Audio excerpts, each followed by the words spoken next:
سلام دوستان عزیز گل، خیلی خوش اومدین به این ویدیو. امروز قراره بریم 5 تا تکنولوژی که بیشتر مردم ازش خبردار نیستن و حتی اگرم خبردار بشن شک میکنن که آیا واقعی است یا فتوشاپه. قراره که بریم این 5 تا تکنولوژی با هم دیگه بررسی کنیم و از عجایب اون با هم دیگه حرف بزنیم. بدونش معطلی بریم سراغ ویدیو. تکنولوژی اولی که میخوام بهتون بگم صدای اطراف محیط رو به طور کامل حذف میکنه. یعنی من الان اینجا واسهتون دست بزنم و یا صدای من حتی توی این اتاق اگه باشین نمیشنوین. دستگاه کلا میاد نویزایی که توی اتاق هست رو میگیره و اصلا نمیذاره به گوش شما برسه. جالبه دستگاه اینه که شبیه نویزگیری هدفونه ولی تو دنیای واقعی بزرگترش. مثلا صدای ماشینی که اینجا داره میره رو شما نمیشنوید، این میاد نویزا رو کامل میگیره و حتی نمیذاره یه ذرهش به گوش شما برسه. مثل صدای موتور تو کوچه، مثل صدای قدم زدن، مثل صدای آشپزی و میتونه میگم که طیف وسیع از صداها رو بگیره و اصلا نذاره به گوش شما برسه. سراغ تکنولوژی بعدی. این تکنولوژی دانشمندان ساختن. یه فلزی است که وقتی میبریش و یا تکش میکنی خودش به طور عجیبی ترمیم میشه و انگار اصلا هیچ ضربه‌ای نخورده و یا ترکی ور نداشته. اینم به همین دلیله که میگن شبیه جادو است، چون ببینید اصلا وقتی میبری جلوی چشم درست میشه و بدون هیچ حرارتی بدون هیچ دستی خودش رو درست میکنه و اینم از این جالبی این فلزه. بریم سراغ تکنولوژی بعدی. شنیده بودیم که میتونیم گرما رو تبدیل به برق کنیم ولی نه در این حد.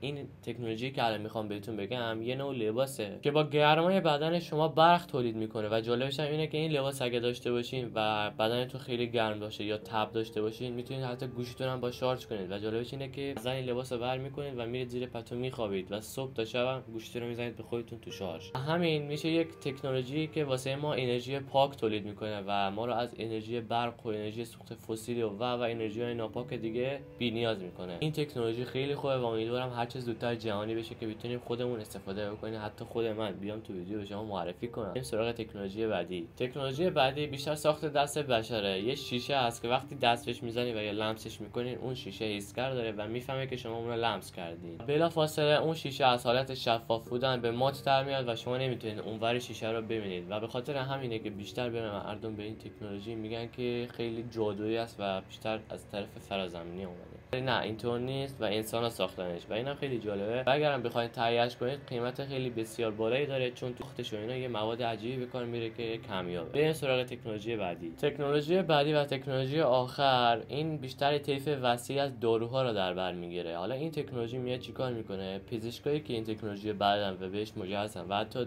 جدیدن دارن هوش مصنوعی درست میکنن که این تکنولوژی رو بلد باشه. این تکنولوژی که الان میخوام بهتون بگم میاد، این هوش مصنوعی و یا همین تکنولوژی میاد توی بدن شما، دی ان ای شما، ژن شما و کلا بدن شما رو اسکن میکنه. کل اطلاعاتی که شما حتی از بدن خودتون نمیدونید تا آخر عمرم قرار نیست بدونید اون هوش مصنوعی اسکن میکنه و میفهمه و طبق همون دی ان ای یا چیزایی که تو بدنتون هست بهتون میگه چه بیماری‌هایی دارید، چه عوارضی قرار در آینده به شما مبتلا بشید و چه چیزایی بخورین و داروهایی واسه شما مینویسه که اگر اینا رو از امروز مصرف بکنید که تا یک ماه دو ماه دیگه شما اصلا به این بیماری مبتلا نخواهید شد و تا آخر عمر قرار سیف باشید. اینا هم به شکل خودش خیلی عجیبه دوستان. این تکنولوژی بهترین تکنولوژیه که اگر تو این دنیا جهانی بشه همه مردم بتونن ازش استفاده کنن، شدت داروها کم میشه و مردم کمتر دچار مرضی میشن. ولی بعید میدونم این تکنولوژی جهانی بشه چون مافیای دارو و غیره که خودتون بیشتر از من میدونید اونا اجازه نمیدن این تکنولوژی جهانی بشه و مردم بتونن زیاد ازش استفاده کنن و اگرم تکنولوژی باشه که در دسترس مردم باشه خیلی قیمتش رو بالا میبرن که افراد متوسط جامعه حتی نتونن این تکنولوژی استفاده بکنن. خلاصه این بود از ویدیو امروز. خیلی خوشحال میشم که لایک ویدیو رو بزنید و مهمتر از همه یه کامنت بذارید که داخلش بگین این ویدیو چقدر خوب بود، چه چیزایی میتونستم بگم و ویدیو بعدی چی باشه. خیلی کامنتاتون واسه من ارزش داره و تا جایی که بتونم کل کامنتاتون رو میخونم. فعلا تا ویدیو بعدی، خدا نگهدار.